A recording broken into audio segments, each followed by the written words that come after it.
Welcome back, America. We're here with our friend Steve Moore, who is an expert on economics. And more than that, he's advised a number of presidents, and they've done by him the right thing. And have created strong economies. He's an economist at the Heritage Foundation. He wrote a fantastic book, co-authored, The Trump Economic Miracle.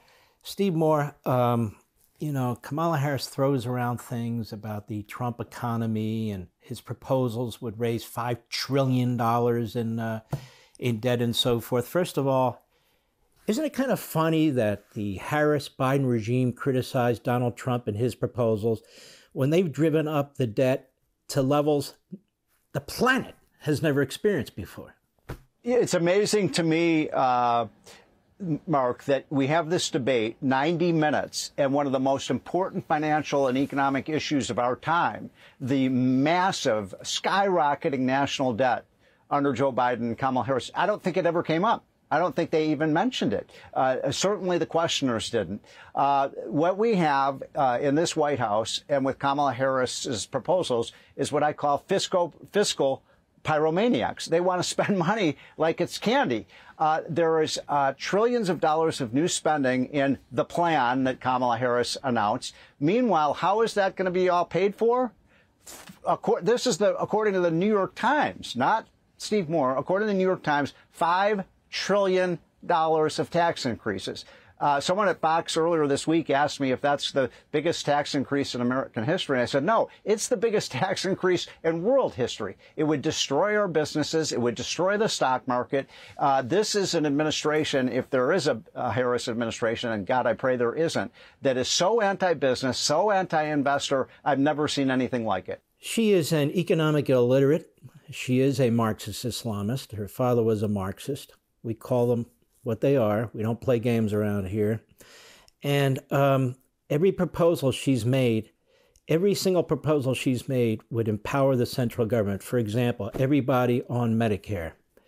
Isn't Medicare about to go under? She thinks illegal aliens should get free Medicare. She thinks everybody should be on Medicare. I thought Medicare was an insurance program, no? She has proposed almost everything is going to be free. Child care is going to be free. You're not going to have to pay off your student loan. College is going to be free under the proposal she's endorsed. And, of course, free health care. She has endorsed Medicare for everyone.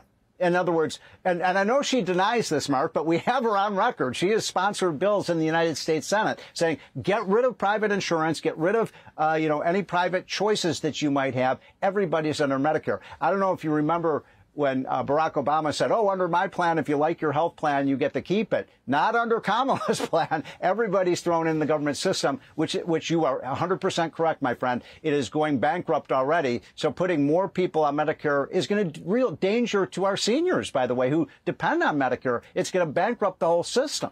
And all those people that have private health insurance plans, small businesses, union members, non-union members, and so forth, how will their life change under government-run healthcare? Don't we have real live experiences with this? Canada, we have Britain, where people literally die waiting for the most important treatments. They try to come into the United States and other countries to get their hearts taken care of and things like that. I mean, it is not a humane system. It's really an inhumane government-run bureaucracy, no?